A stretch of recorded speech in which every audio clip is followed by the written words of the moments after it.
El espíritu es fundamental. Digan conmigo, el espíritu es fundamental. Porque somos seres espirituales. Sin el Espíritu Santo somos seres humanos, carnales, si bien somos seres humanos, pero si no, solamente nos basamos nos movemos por la carne. Y si nos movemos por la carne, los frutos que vamos a dar son los frutos de la carne. Y cuando damos los frutos de la carne se complica un poco la cuestión porque no tiene mucho que ver con los frutos que necesita dar el mismísimo Espíritu Santo.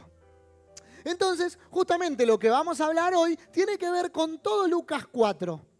Perdón, Lucas 4 del 1 al 13. Y vamos a tratar de seguir una cronología, de no pasarme mucho. Si se ven que son las 9 y sigo hablando, me hacen seña. Y ahí doy 10 minutos más.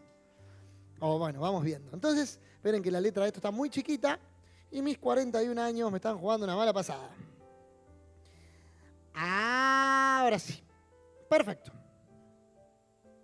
Y me encanta cómo comienza esto. Es el título que le ponen en algunas versiones. No es que cuando los apóstoles, Lucas escribió esto, cuando Lucas lo escribió, le puso el título, que es El diablo pone a prueba a Jesús. No, en la Biblia, de hecho estaba escrita toda de corrida y fue más fácil ponerla por versículo para que sea más fácil ubicar, encontrar algunas partes. Pero dice, Jesús lleno del Espíritu Santo. ¡Apa! ¿Lleno de qué? Entonces, si Jesús estaba lleno del Espíritu Santo y logró hacer lo que hizo, ¿qué dicen ustedes? ¿Nos convendrá estar lleno del Espíritu Santo? Sí.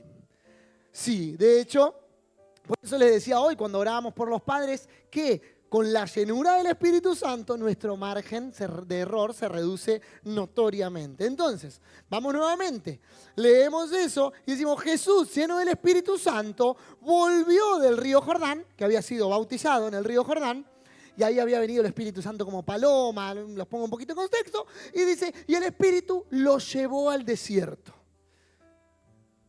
¿Qué hizo Jesús? ¿Se fue a otro lado o se fue al desierto? ¿Qué hizo? Se fue al desierto. Así que una característica cuando estamos llenos del Espíritu Santo, probablemente seamos obedientes. Y eso es un hermoso fruto que damos, o una de las características. Entonces, se fue al desierto. El desierto tiene algunas connotaciones hermosas, y más ese desierto, era un desierto que hacía mucho frío por la noche, mucho calor durante el día. Tuvo que caminar muchísimo para meterse ahí, y ahí estuvo. Y estar ahí era encontrarse uno mismo. Ayer justo Marce predicaba, decía que a Jesús no lo dejaban solo nunca. Donde iba, pobre, lo volvían loco.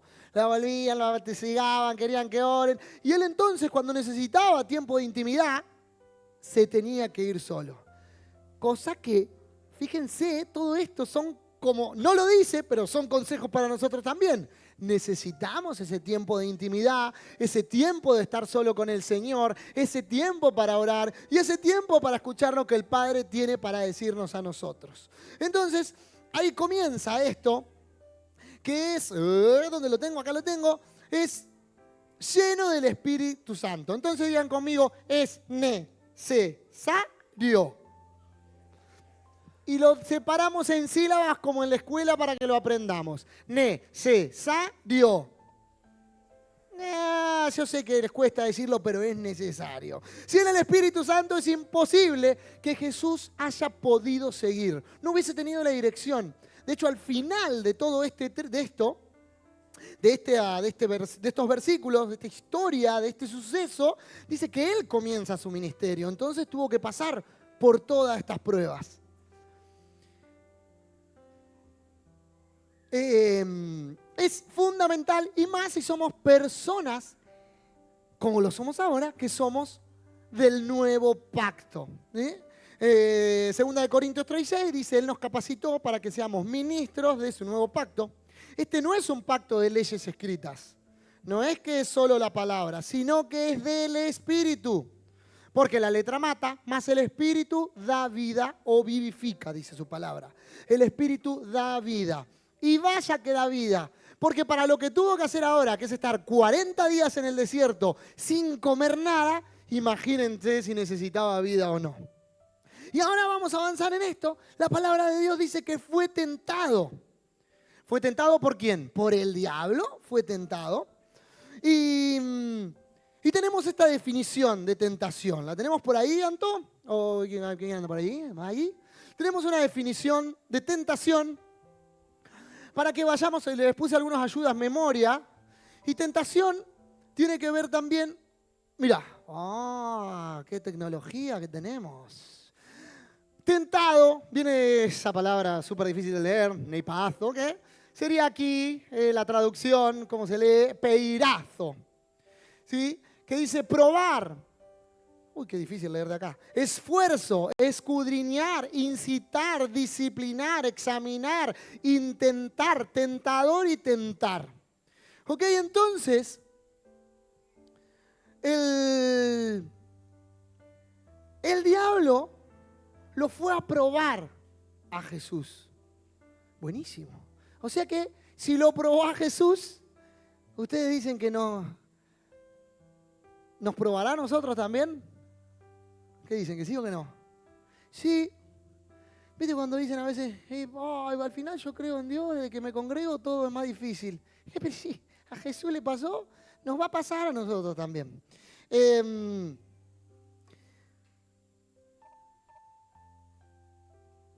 Opa. Entonces, esa es la definición. Hay que esforzar, para probar, tenemos que esforzarnos, tenemos que escudriñar, por eso estaba solo, hay una incitación, hay una disciplina, hay un montón de cosas que pasan en esta prueba. ¿Sí? Piensen en la prueba de colegio, tal cual. Entonces, hay una tentación, hay una prueba, y vamos a ver qué dice la actualidad también de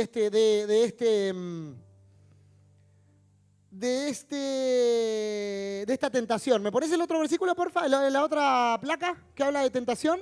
Tentación, entonces, ¿qué es? Es un impulso o deseo. También tiene que ver con nosotros, que atrae a hacer algo incorrecto o dañino. Hoy se ve mucho más así una tentación. En el principio no era la definición correcta, pero hoy sí, es un impulso, es lo que deseamos. Estoy tentado a hacer algo incorrecto o dañino. El origen de esta palabra viene del latín temptatio, que significa esto, lo que veíamos hoy, prueba o intento. Y proviene de la palabra temptaré, que es probar, intentar, poner a prueba. Y antes, atención a esto, antes significaba una prueba o desafío para medir la fortaleza. Hoy entendemos que es algo que nos pone a prueba, pero nos puede llevar a hacer también algo lo incorrecto. Entonces, me quiero quedar con esto, con lo que significaba antes en el momento en cual fue escrito esta palabra, que era eso, una prueba o desafío para medir la fortaleza. Entonces, fue muy loco ver cómo el diablo probó a Jesús para ver cuál era su fortaleza. Obviamente probó con éxito, ¿no? Pero fue bueno saber dónde había construido. ¿Sí? ¿Dónde construimos nuestra casa cuando viene la tormenta? ¿Cuál es la fortaleza de nuestro fundamento? Esto que venimos hablando. Si está bien construido, esa fortaleza, valga la redundancia, va a ser fuerte y va a aguantar todo lo que venga. Ahora, si construimos blandamente, si construimos en un terreno incorrecto, cuando tengamos esa prueba, ¿qué va a pasar?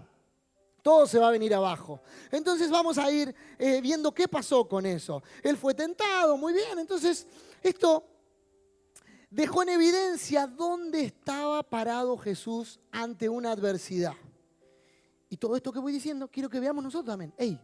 ¿Dónde quedé parado yo ante la última adversidad que tuve? ¿Dónde quedé? ¿Qué pasó? ¿Dónde quedé cuando tuve el último problema? ¿A dónde recurrí? ¿Estaba lleno de ese Espíritu Santo o cuando tengo un problema busco en otro lado? ¿Iba a aguantar todo esto Jesús? Era una prueba extremadamente difícil, porque no dependía de él, sino cómo reaccionaría su mente y su cuerpo. ya nada dependía de él. Porque después de 40 días sin alimento, el cuerpo no responde como nosotros queremos. Responde de una manera de modo supervivencia. Entonces perdemos el control total de nuestro cuerpo.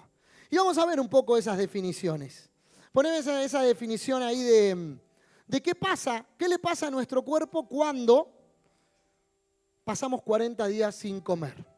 Mientras, le leo un poquito para hablar un poco de la palabra del Señor, ¿no? Entonces dice, Jesús, lleno del Espíritu Santo, volvió del río de Jordán y el Espíritu lo llevó al desierto. Allí, atento con esto, estuvo 40 días. ¿Cuántos días? Y el diablo lo puso a prueba, lo tentó. Vio qué fortalecido estaba el Señor Jesús. Dice, no comió nada durante aquellos días y después sintió hambre, obviamente, 40 días. Pero aclara, no dice otra cosa, se sintió mal. Dice, le dio hambre. Esa es clave saber eso porque después lo que viene, parte de ese tuvo hambre.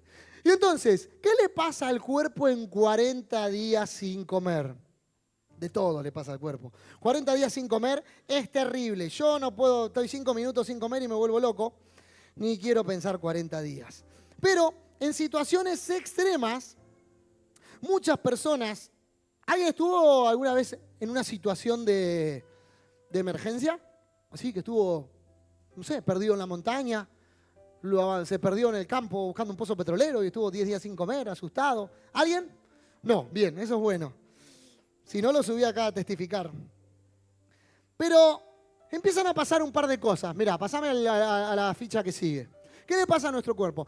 El plan de emergencia. Hay varias etapas. El cuerpo entra en un plan de emergencia. Todo nuestro cuerpo se pone alerta a una sola cosa. Es como si tuviésemos el celular con 1% de batería. Vieron que deja de funcionar todo y se va a lo específico. Vamos a lo que sigue. El plan de emergencia, ¿no? En estas primeras 48 horas el cuerpo usa el azúcar. Entonces empiezan las primeras 48 horas, en los primeros 2 días, el cuerpo empieza a absorber el azúcar que tenía. Recuerden, son 48 horas que no hubo ningún tipo de ingesta. Entonces, todo lo que se había guardado de azúcar en el hígado o en los músculos es un combustible. Empieza como ahí a chupar, por ahora viene todo bien. 2 días sin azúcar. En el día 2, al 10, se acabó ese azúcar y el cuerpo empieza a romper los músculos. Ahí se rompen los músculos, ya nos empezamos a recontradebilitar, ya el músculo no responde como tal porque necesita partirse para absorber las propiedades, entonces ya no nos podemos mover normalmente y es una fase donde ya es peligrosa porque ya el cuerpo está súper debilitado. Del día 10 al 40, todavía déjame ahí, el cuerpo cambia, se llama una cetosis. El cuerpo empieza a quemar las grasas que le queda de una forma masiva. Y no sé si alguna vez estuvieron cerca de alguna persona que está por morir, pero así como consumida, que ya se le siente como el aliento a podrido y tiene que ver con eso. El hígado se chupa y empieza a salir como un olor hasta podrido de su propio cuerpo, pero tiene que ver con esta cetosis. Luego, eso es todo interno, pero si yo lo estoy mirando de afuera, empieza a tener unos cambios físicos. Y esos cambios físicos son algunos signos, por ejemplo, la temperatura. El cuerpo se pone frío, ¿viste? Casi como tocar un cadáver. Porque claro, ya no gastan energía en entrar en calor. Ya está. Tiene que gastar en otra energía solamente en bombear el corazón para mantenerse vivo. Así que ya ahí se empieza a debilitar, se empieza a caer el pelo porque no es importante tenerlo en ese momento, se caen las uñas, el sistema inmunológico empieza a debilitarse y ya quedás ahí al borde de morirte por un resfrío inclusive. Te viene una mosquita, te pica un mosquito, ya te podés morir por cualquier cosa porque no hay manera de que el sistema inmunológico responda. Luego de esto vienen los cambios psicológicos y acá es donde más me quiero centrar. Vienen unos cambios psicológicos y es como empieza a sentirse el ser humano en ese momento. Acá es donde se recomplica todo. Hay un cambio de humor drástico. ya no hay nada que me pueda dar alegría dentro de ese momento. Porque el cerebro anula todo, no genera oxitocina, no genera dopamina, no genera más nada. Va a tener un humor de perro, pero no va a haber manera, porque la mente no está pensando en eso o segregando nada. De hecho, sonreír es un gasto energético. Saben que cuando uno sonríe, mueve creo que alrededor de 300 y pico de músculos. No sé bien cómo es cuántos, pero imagínense si ya no tenía fuerza para moverse. Entonces ni se puede reír. Empieza a tener una irritabilidad total. La mente se pone como en una neblina y no puede concentrarse en nada. Ya no hay concentración. Lo único que piensa el cerebro es en comida. Y ahí, ¿vieron las películas que empiezan cuando van caminando por el desierto y suelen... ¿Qué aparece? Un espejismo, ¿no? Cuando están muchos días en el desierto sin ver agua, uno ve el espejismo. Eso es algo psicológico también. Empezamos a ver comida en todos lados, porque está fijado el cerebro en eso. Bueno, si hubiésemos tenido saliva, empezás a segregar saliva, pero comida, lo único que pensás es comida, no hay otra cosa. Y en ese momento se te empiezan a aparecer todos tus platos exquisitos que tenías vos, milanesa. Hay una película muy linda que se llama, creo que 68 horas o 162 horas, que es un tipo que estaba corriendo en la montaña, se cae y se queda enganchado el brazo en una piedra. ¿Lo vieron? O siempre que aparece alguien que está como en una situación límite, cuando hacen el reflejo de la película, como que en un momento piensa en sus comidas, qué sé yo, en la película viven, piensan en las comidas, y después se comen al amigo. ¡Uf! Terrible. Pero es un momento donde la mente empieza a pensar solo en comida. No tiene la capacidad de pensar en otra cosa.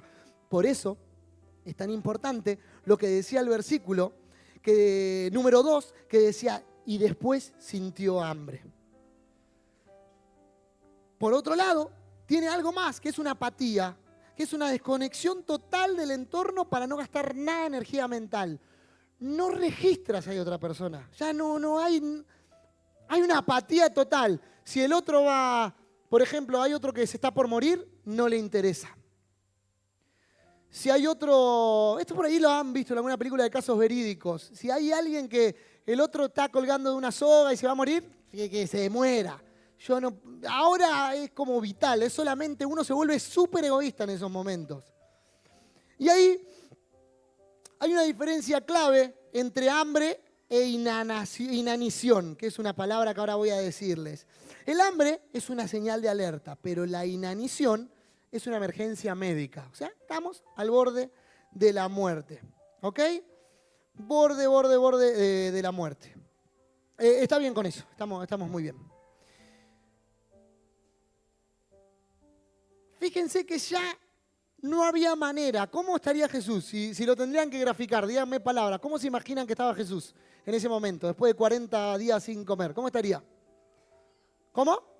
Desnutrido. Muy bien esa palabra, Tiago. ¿Cómo estaría? Si lo verían acá, ¿cómo estaría acá?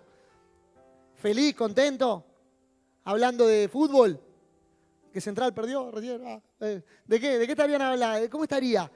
Enojado. O sea, si fuese natural el asunto, desnutrido, pensando usted en sándwiches de milanesa,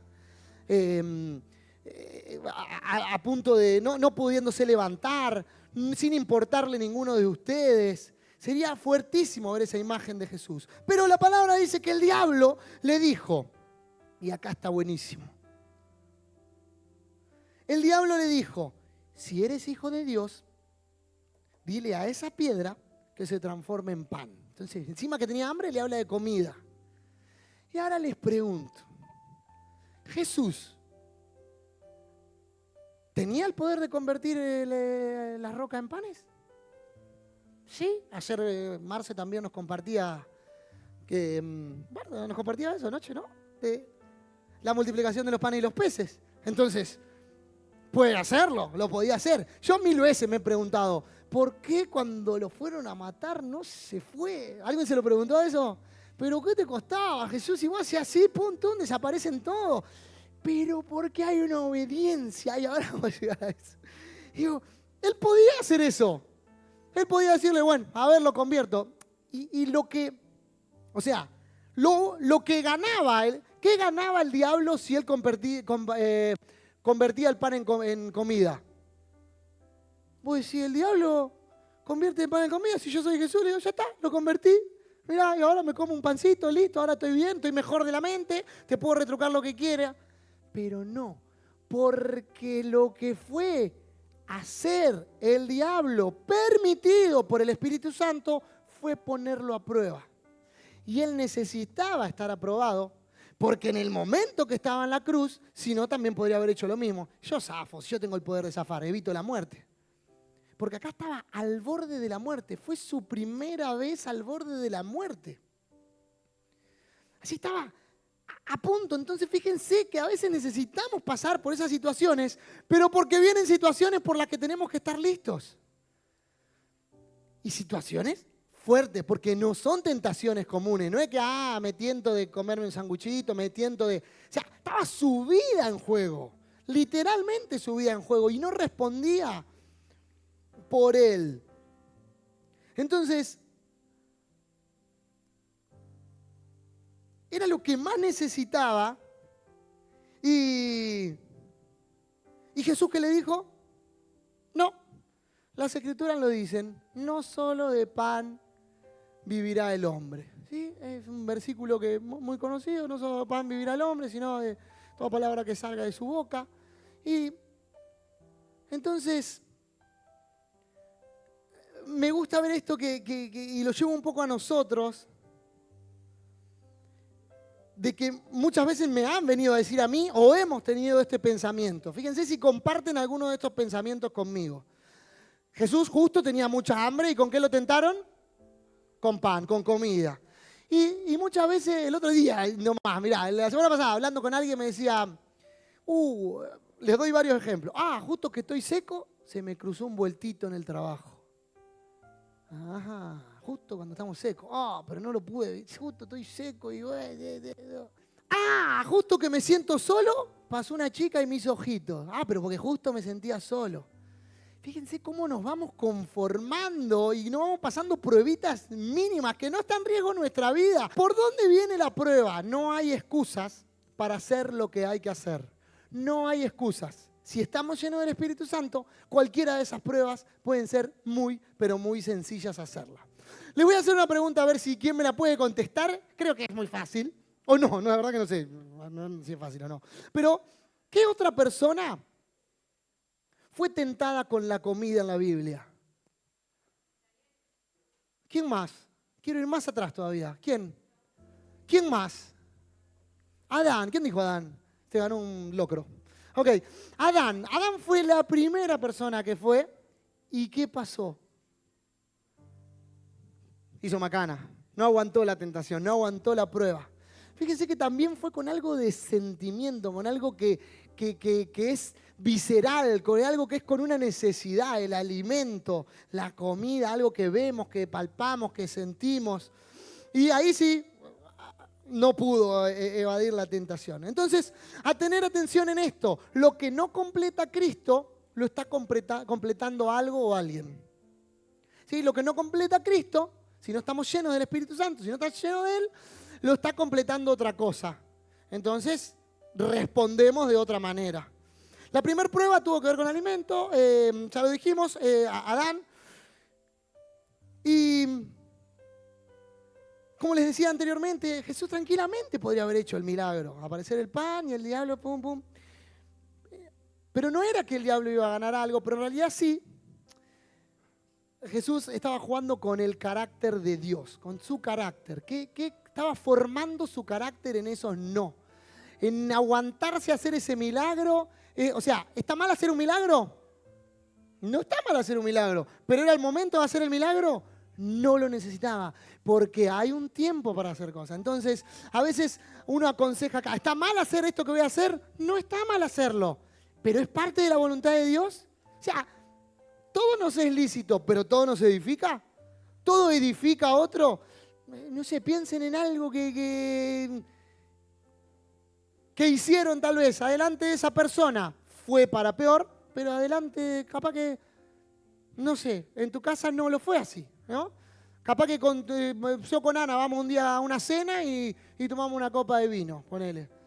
Pero ahora voy adelante de una persona que tiene problemas de adicciones y toma una copa de vino, le arruino la noche, le arruino la vida, lo hago caer en tentación. ¿Entienden cómo viene la cosa?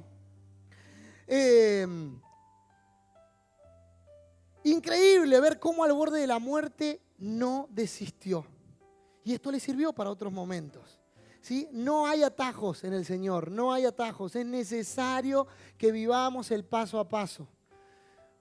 El proceso es proceso y el tiempo de Dios es el tiempo de Dios. Y lo necesitamos, pero con el Espíritu Santo. Él le contestó con ese versículo y la pregunta es, ¿cómo hizo Jesús? ¿Qué le pasaba en la mente a las personas que estaban al borde de la muerte deshidratadas? ¿Qué le pasaba?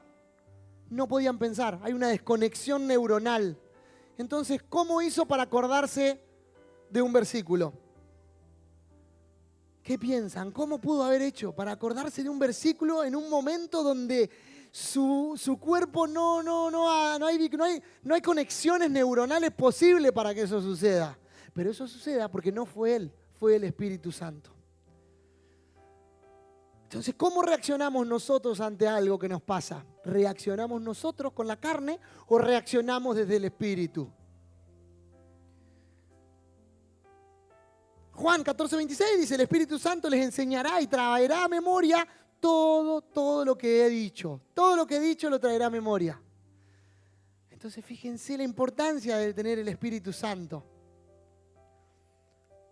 En el Espíritu Santo no somos nosotros, es Él. No son nuestros deseos, sino que son los de Él. Jesús era humano, pasó por pruebas que el Padre sabía que iba a superar y a aceptar. Y hay un versículo que habla de esto y que es para nosotros. Primera de Corintios 10:13. Mientras lo buscamos, me tomo un traguito de agua.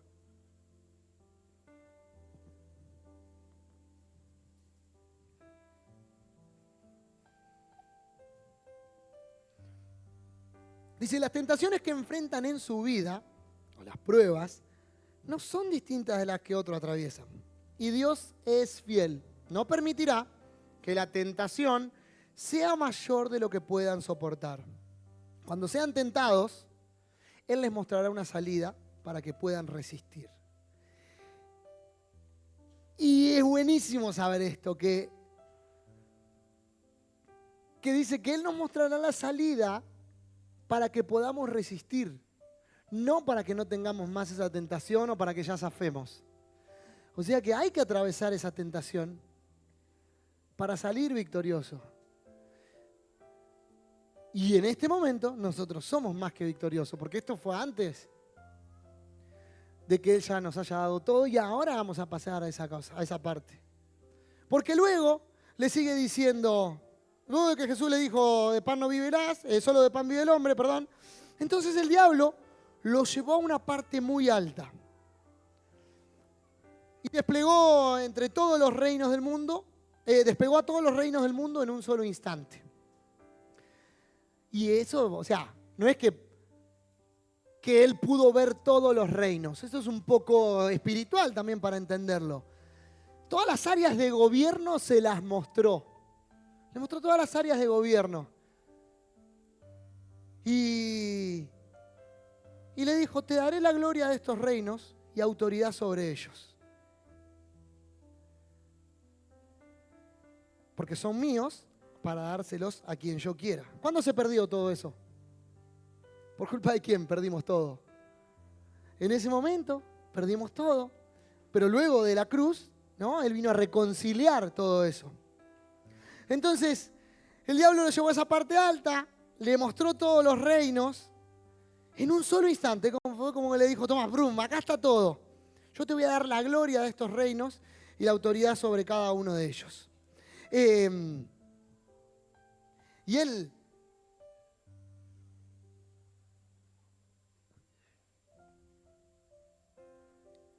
y después le dice, se pone más complicado, dice, te daré todo esto si me adoras. Y Jesús le respondió, las Escrituras dicen, adorará al Señor tu Dios y sírvelo solo a Él. Entonces, Te daré la gloria, te daré todo si me adoras. La importancia de saber qué somos cada uno de nosotros y qué tenemos. Todas las promesas de Dios son sí y amén en Él.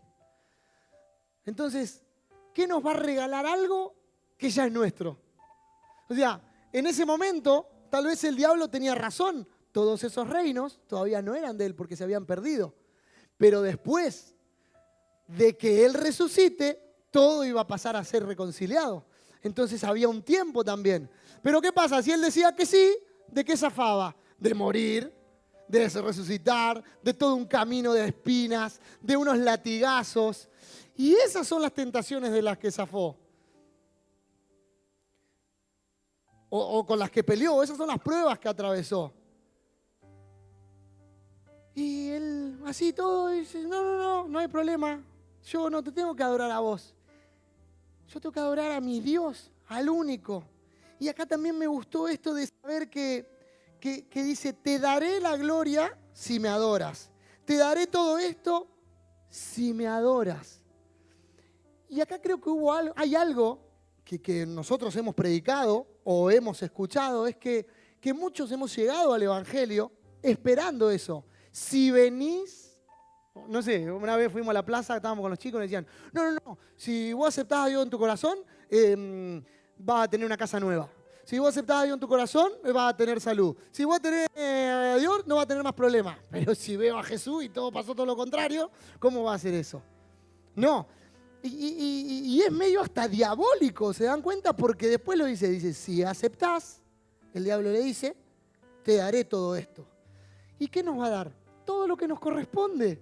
O sea, todo eso hoy nos corresponde. Nosotros somos los encargados de gobernar en nuestra área. Todas las áreas de la vida, todo lo creado por Dios, todo es por Él y para Él. Entonces nosotros somos los encargados, pero obviamente es puramente espiritual y tenemos que ir atravesando todas estas cosas. No nos desesperemos por nada, hay un tiempo para hacerlo. Tenemos que reconciliar todas las cosas con Dios. Me imagino a Jesús diciendo, tranquilo, diablo, si yo sé que todo va a ser mío. Pero es cuestión de tiempo, aguantá, yo resucito, Pascua, listo, ya está, es todo mío. Dame un tiempito, tengo que pasar por la muerte, tengo que pasar por un par de azotes. ¿Vieron la pasión de Cristo? ¿Quién vio la pasión de Cristo? ¿Vieron la parte esa que encima es más larga, no sé por qué? 3 horas le están pegando, 3 horas, para tanto, vamos a mostrar que le están pegando. Creo que lo pasamos una vez acá, salimos casi traumados, salimos de acá.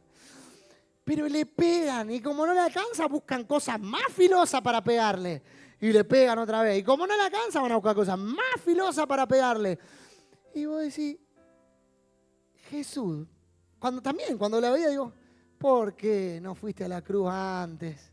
¿Por qué no dijiste que sí? Pero porque hay un tiempo y necesitamos todo eso. Y Él no fue egoísta. Vieron que cuando ¿cuál era uno de los síntomas de los 40 días de hambre? La apatía, no pensar en los demás. Y Él aún, en ese momento, cuando estaba muriéndose de hambre, cuando estaba al borde de la muerte, cuando tenía todos los reinos a su favor, ¿Él en quién pensó? En nosotros. No fue apático, pero no fue que lo pensó solo, porque nadie puede hacerlo solo, porque el sistema de supervivencia hubiese dicho, sí, tráeme un sándwich y dame todos los reinos, pero no hubiese forjado su carácter para llegar ese día y atravesar todo lo que tuvo que atravesar el Señor para que nosotros hoy acá estemos libres de pecados. Amén. Y Santiago 4:7 dice, humíllense delante de Dios, resistan al diablo y Él huirá de ustedes. ¿Sí? Hay que resistir, pero hay que humillarse delante de Dios, no delante de todo eso que parece que tenemos que gobernar fácilmente. Es impresionante ver lo fuerte que estuvo Jesús en esos momentos de debilidad.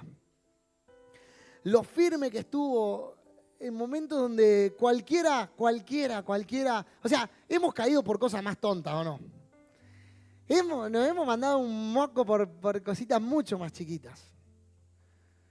Ninguno de nosotros dijo, oh, es que Jesús, si no hago esto, muero. O sea, al borde del abismo, o nos tuvimos que robar algo porque estábamos al borde de la vida, de la muerte para justificarlo. No, no, no.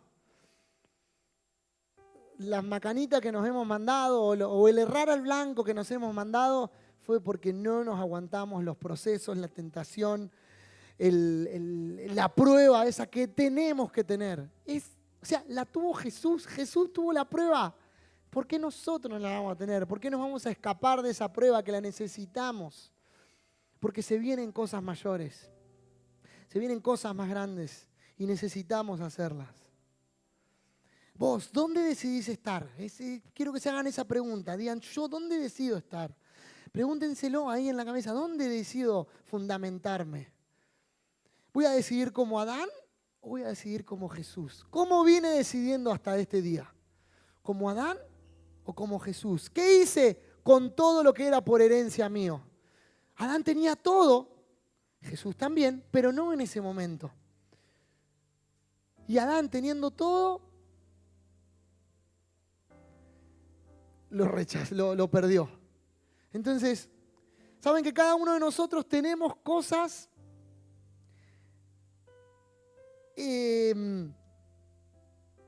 heredadas, sería la palabra, no sería heredada. Cada uno de nosotros tenemos, bueno, imagínense, áreas de gobierno, nuestros hijos, áreas que nos designó el Señor. ¿Y qué vamos a hacer con la decisión que tomemos? ¿Las echamos a perder para que otros la gobiernen o las vamos a gobernar nosotros?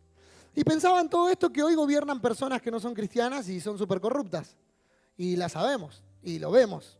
¿Sí? Hay áreas de este mundo que están gobernadas por otras personas, ya sea gobierno literalmente, o trabajos, o televisión, o empresas. Y están gobernadas por otro tipo de cosas o nuestros hijos. ¿Quién va a dejar que los gobierne? Seamos nosotros. Por eso es que también hago un poco referencia a esto que hablábamos de cuando casamos a Seba y a Mariana. Es que todo ese tiempo, esa preparación, es para que después venga el éxito. Entonces uno va forjando su carácter, va preparándose, le dice que no a algunas cosas, le dice que sí a otras. Porque después, en el matrimonio, vienen otro tipo de problemas que tenemos que estar ya afilados para hacer después la voluntad de Dios sin ningún tipo de problema. O sea, hay cosas que no están mal, pero están mejor si se hacen de otra manera porque favorecen a nuestro carácter luego.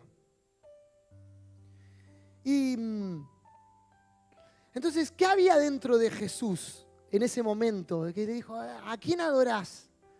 ¿Me vas a adorar a mí? El premio era muy grande. El premio era muy grande y de lo que zafaba era muy grande. Y fue inevitable que se me venga a la cabeza lo que hablamos el domingo que me tocó compartir, de Pablo y Silas, que en un momento durísimo, ¿a quién adoraron? ¿Qué se pusieron a hacer? A adorar a Dios. ¿Y qué hacemos nosotros? Y nos vuelvo a preguntar, ¿qué hacemos en un problema? ¿A quién adoramos? ¿Qué hacemos? ¿A quién buscamos? En un momento así, en un momento Jesús no se puso a quejar, no se puso a decir, no, diablo, no me hagas esto, sino que yo sé a quién tengo que adorar porque lo dice la palabra. Y aún sin pensarlo le salió naturalmente. Nosotros reaccionamos de lo que estamos llenos. Por eso les decía hoy al principio, ¿de qué estamos llenos? Por eso algunos reaccionamos con ira, porque ¿de qué estamos yendo? ¿De qué estamos llenos? Niños que han tenido una infancia con ira, a nosotros nos toca en la escuelita, nos toca en la escuela, los que trabajamos con niños.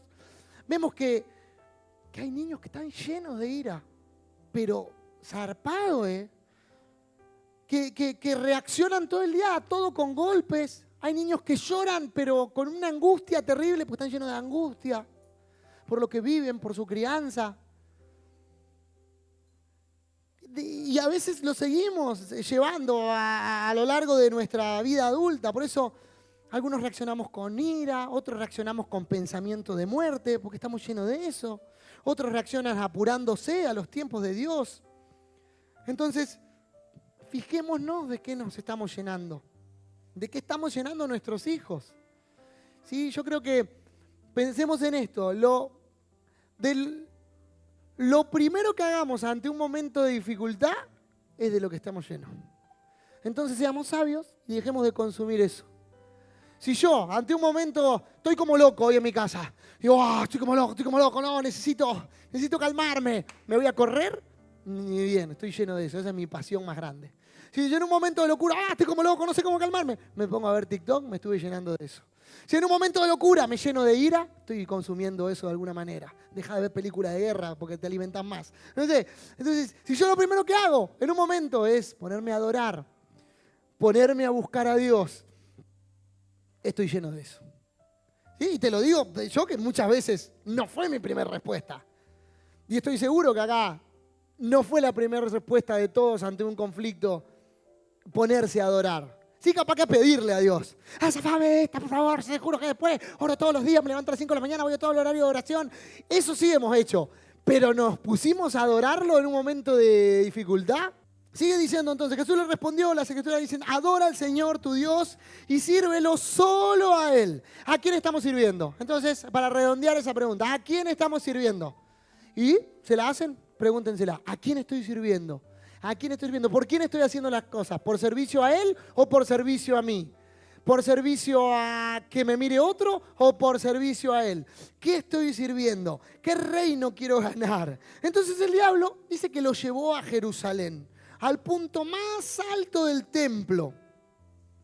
Y dijo, si eres el Hijo de Dios, tírate. Sí, lo paseó por todos lados, el desierto lo llevó a un lado, después lo llevó a otro. Y recuerden esto, él estaba en un lugar donde su cuerpo no respondía, porque el lugar donde estaba era el punto más alto de ese templo. Y es como la esquina donde se junta el vértice, es el lugar donde el pináculo. Imagínense, una persona que hace 40 días, ¿alguien se paró alguna vez en el borde de un lugar muy alto? Sentí que te caes, así, pero alto, era alto. ¿Vieron que mirás así? Altísimo.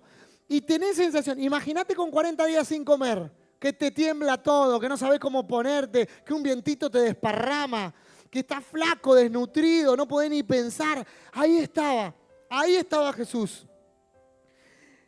En el pináculo, en el lugar, además de eso, era un lugar donde toda la ciudad lo veía. Ahí, toda la ciudad, él estaba ahí. Y ahí lo desafió a otra cosa más. Buenísimo, dice, mirá, que estoy seguro que yo lo hubiese hecho, yo me hubiese mandado. Pero dice, Jesús le respondió, lo puso en el punto más alto y le dijo, tírate. Y él le dijo, pues las escrituras dicen, el diablo le dice, pues las escrituras dicen, Él ordenará a sus ángeles que te protejan y te guarden. Y te sostendrán con sus manos para que ni siquiera te lastimes el pie con una piedra. Y Jesús le respondió, las escrituras también dicen, no pondrás a prueba al Señor tu Dios. Cuando el diablo terminó de tentar a Jesús, lo dejó hasta la siguiente oportunidad. Entonces, si una persona hoy, no sé, el otro día que se quiso suicidar una persona, al toque se llenó el lugar, ¿o no? Hay un loquito ahí arriba, imagínense, Jesús arriba de todo, en la ciudad, hay uno ahí arriba. Toda la ciudad ahí, viendo cómo Jesús estaba ahí arriba, el Mesías. Si se tiraba y lo salvaban los ángeles, ¿qué iba a decir todo el mundo? Este Jesús es un capo, hay que creer en Jesús, ¿o no? Mirá, se salvó, vinieron los ángeles, lo atraparon, lo que sea. ¿Y eso hubiese sido bueno? ¿Hubiese sido un buen milagro o no? No. Pregunten, respóndanme conmigo, por favor. Hubiese sido lindo. Ustedes piensen acá. Se tira Jesús de acá arriba, no sé, estamos todos afuera. Vamos a Lucania. Y se tira de ahí arriba a Jesús y cae parado así, se ven los ángeles que lo dejan. ¿Qué hacemos nosotros? Bueno, le pregunto a uno solo. ¿Vos qué harías, Tommy? Lo sigo, de una. yo lo filmo, lo subo a Instagram y lo pongo, ¡hey, Jesús existe, se tiró! Fíjense cómo cayó parado, hubiese sido noticia en todo el mundo, todos creeríamos en Jesús porque lo vimos realmente. ¿Hubiese sido un buen milagro o no para que lo sigamos? Sí, hubiesen sido un milagrazo, imagínate. Me tiraron un tipo de ¿cuántos metros de altura? Y cae así. Dice, acá estoy. ¿Ven? ¿Van a creer en mí? ¿Qué otro milagro quieren? ¡Pah! Convierto en pan, saco todos los peces. ¿Qué otro milagro querían ver? ¿Qué otro milagro querían ver? Pero no era el tiempo del milagro. No era el tiempo. Y lo bueno es que él decidió hacer la voluntad de Dios. Él decidió hacer la voluntad de Dios por encima de la suya, estando en un estado donde no respondía por él mismo. Fíjense la importancia de que no hay excusa. No existen más las excusas cuando estamos liderados por el Espíritu Santo. No existe la excusa de que yo soy así. No. No existe la excusa, a mí me criaron así. No existe más. No existe más la excusa de que antes se hacía así. No existe más. Porque hay una sola manera de hacerlo. Y es la manera correcta. Y esa manera, ¿quién la da? El Espíritu Santo. Entonces, seamos llenos del Espíritu Santo y vamos a responder como Él. Vamos a responder como Él, vamos a ser sabios en la respuesta, se van a acabar esas excusas. Y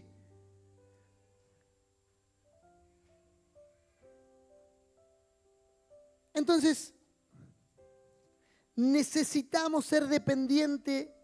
Si me buscaba 2 Corintios 1:8, porfa. Necesitamos ser totalmente dependientes de Él. Y muchas veces nos damos cuenta de eso cuando estamos al borde, que no damos más. Pero debería hacerlo natural en nosotros.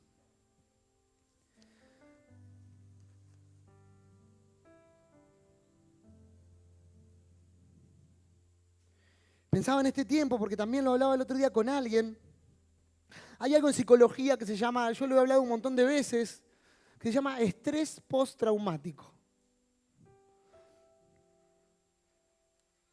Que suele aparecer inteligentemente, en nuestro cerebro es súper inteligente, y cuando tiene una situación traumática, la anula un determinado tiempo. Entonces el cerebro hace fuerza, la anula, y en un momento que nos relajamos, o que nos pasó algo, o que el cerebro u otro tipo de estrés, hace que eso se detone, ese trauma que tuvimos vuelva a flotar. Entonces todo eso de lo que estábamos llenos, que no salió en ese momento, el cuerpo no lo puede manejar, el cuerpo no lo puede manejar. Y eso es más o menos lo que pasaba con Jesús, él no lo podía manejar. Es ahí donde empiezan, después de los estrés postraumáticos, cuando te sale, es como que tenés rechazo. No sé, si tuviste un estrés, por ejemplo, en un abuso, odias a todos los hombres a los 30 años, por ejemplo. O tuviste una mala experiencia, capaz que se te prendió fuego la casa, falleció alguien ahí, cada vez que sentí olor a quemado, te agitás, no puedes sentir más olor a quemado en tu vida, evitás las llamas, te vuelven fobias. Así de loco el cerebro, se vuelve loco. Entonces nosotros, cuando estamos realmente direccionados o llenos de ese Espíritu Santo, Él se encarga de todas esas cosas. Por eso es tan importante también llenarnos, aún en esos momentos de traumas. Él es restaurador de todo. Restaura nuestra mente. Seguramente necesitemos algún tipo de ayuda, tal vez en un área de salud.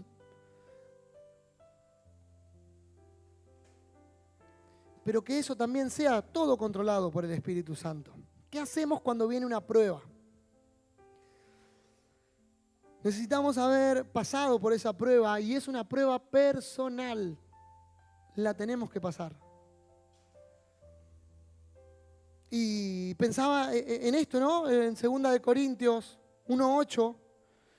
Bueno, Pablo habla y dice que ya no daban más. Dice, no, era tanto el lío, la tribulación que tuvieron, era tanta la... Amados hermanos, pensamos que tienen que estar al tanto, les dice a los demás, de las dificultades que hemos atravesado en la provincia de Asia. Eso fue cuando él después de su naufragio. Fuimos oprimidos y agobiados más allá de nuestras capacidades de aguantar y hasta pensamos que no saldríamos con vida. Ya no daba más. Dice, más allá de nuestras capacidades. Ya no daba más. Su cuerpo no daba más, sus capacidades no daban más. De hecho, esperábamos morir, ya no estábamos así, al borde de la muerte. Pero como resultado, dejamos de confiar en nosotros mismos y aprendimos a confiar solo en Dios, quien resucita a los muertos. Y aún en esos momentos que parece que no va más, que no sentís más, que te ahí que te hundís, es ahí donde tenemos que confiar plenamente en Él. Y resaltar esto, que Jesús, creo que en ningún momento de la Biblia, al menos no encontré, busqué y googleé y ChatGPTé, y que no se puso a hablar de lo que pasó Él, sino que siempre iba para adelante. No es que se quedaba en, no sabe lo que me pasó, Pablo, vino el diablo un día, fue terrible, casi caigo en pecado, mis tentaciones son fuertes acá. A veces contesto mal porque tuve una vida difícil. Mi papá se enojaba cuando yo me iba a la sinagoga. Y un día me perdí 3 días y se reenojaron, me retaron. Y no se ponía ahí como que a rever el pasado. Era siempre. Él sabía que lo por venir era mejor. Por eso siempre la mirada iba hacia adelante. Porque tenía un solo fin, que era hacer la voluntad del Padre. Entonces ahí se acabaron las excusas. Esto que le decía hoy, me criaron así, soy así, vos porque no tuviste la infancia que tuve yo, vos porque no... No hay excusas, ninguna excusa. Yo creo que ninguna excusa, nadie cobró de los que estamos acá más que lo que cobró Jesús, ninguno, y no pecó. Y se hizo hombre para que vean que sí, que Él lo pudo hacer. Entonces no hay tentación más grande, porque ninguna de nuestras tentaciones o de nuestras pruebas puso en riesgo nuestra vida, ninguna. Y Él así todo lo pudo soportar por lo venidero. Sus tentaciones o sus pruebas eran plenamente de supervivencia, eran literalmente de supervivencia. Sufrir, látigos, hambre, vergüenza y clavar, de hecho hasta la muerte fue. Cuando el diablo terminó de tentar a Jesús, o sea que en un momento terminó de ponerlo a prueba, lo dejó hasta la siguiente oportunidad.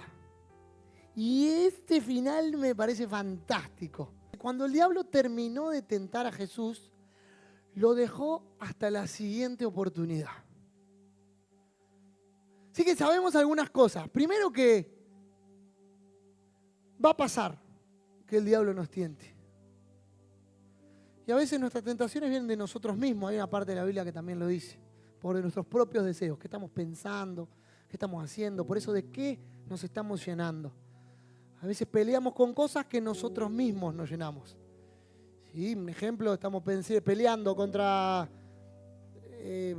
contra la pornografía y nos metemos en páginas o tenemos todas nuestras imágenes tienen que ver con eso, no sé, en Instagram. Nos metemos solos a veces. Pero digo, cuando el diablo terminó de tentar a Jesús, que va a haber un final de esas tentaciones, pero para eso estaba Santiago, ahí, no me acuerdo qué versículo era Santiago, dice, resistan a la tentación, humíllense ante mí y resistan a la tentación y el diablo huirá. O sea que primero adorémonos delante de Él y no de otra cosa. Y se lo dejó hasta la siguiente oportunidad. O sea, no le demos la oportunidad, que no haya otra oportunidad. ¿Y saben lo que significa la palabra oportunidad? Viene de la palabra oportus. ¿Y qué significa? Ob, hacia, y portus, puerto.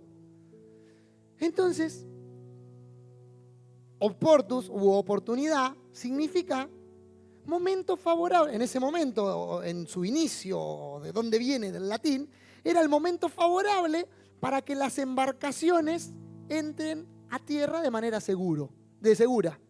Eso significa oportunidad. Viene del portum, hacia puerto.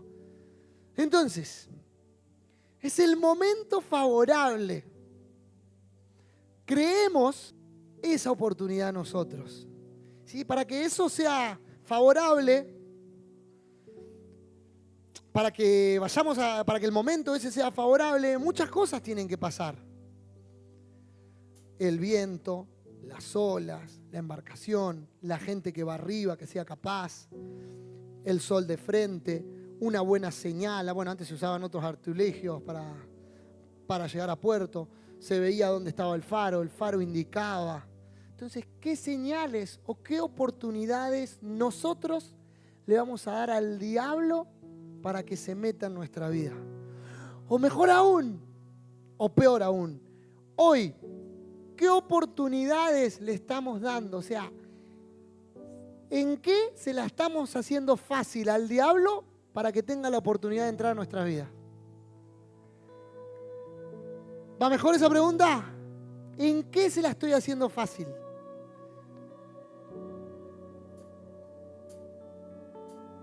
Por eso, el versículo termina diciendo, cuando el diablo terminó de tentar a Jesús, lo dejó hasta la siguiente oportunidad. No sé si no registra otra oportunidad. Tal vez en sus pensamientos hubo, pero yo creo que era muy difícil que Jesús le dé la oportunidad al diablo para que lo haga pecar. Pero sí es probable que nosotros sí lo hagamos. Le estamos haciendo las cosas más fáciles para darle esa oportunidad. Y hoy se lo decía a los padres, ¿le vamos a hacer el camino favorable a quién? ¿Al diablo o el camino favorable para que ellos entren a buen puerto? ¿Cuál es la oportunidad? ¿Nosotros estamos haciendo favorable la entrada a Dios a nuestra vida o se la estamos haciendo complicada para que entre a nuestro puerto?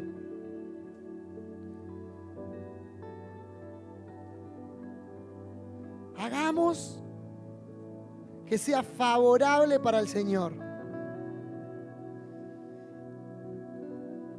Cada uno sabe en qué le está siendo favorable. Cada uno creo que se da cuenta, hey, acá estoy siendo complicado. En esta área de mi vida es más probable que entre el barco del diablo que entre el barco de Jesús. Porque abrí esta esclusa, porque le dejé el puerto abierto, porque dejé una soga colgando, porque estoy metiéndome en lugares que no me tengo que meter, porque me sigo excusando de mi carácter.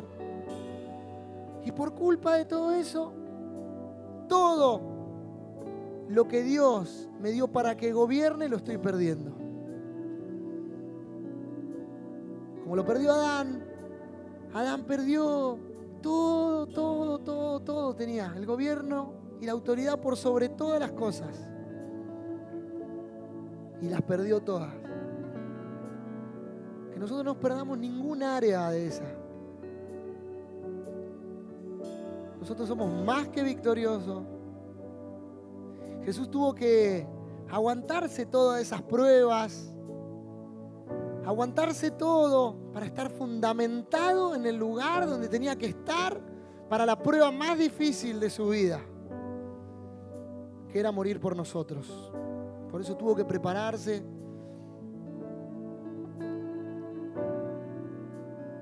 Y tuvo que ser lleno del Espíritu Santo. No hay manera. Nosotros somos seres espirituales. Así que los invito a que podamos pensar en aquello que hoy hemos hablado. Que puedan leer de nuevo. Se las hice bastante fácil hoy. Mirá, solamente Mateo 4 del 1 al 13. Y fíjate todo lo que tuvo que pasar Jesús y cómo lo atravesó. Y tenemos dos resultados re sencillos. Un resultado lleno del Espíritu Santo y un resultado sin el Espíritu Santo. ¿Cuál queremos hacer? Obviamente, el de la voluntad del Padre.